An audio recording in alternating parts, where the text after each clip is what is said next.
ఓ బాటసారి ఇది జీవిత రహదారి, ఓ బాటసారి ఇది జీవిత రహదారి.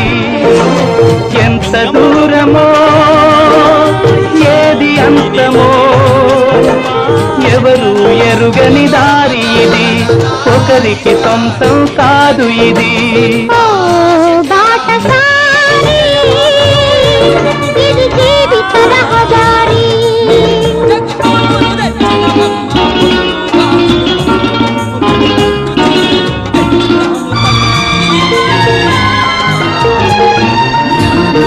ఎవరు ఎవరికి తోడవుతారో, ఎప్పుడెందుకు విడిపోతారో, మమతను కాదని వెళతారో.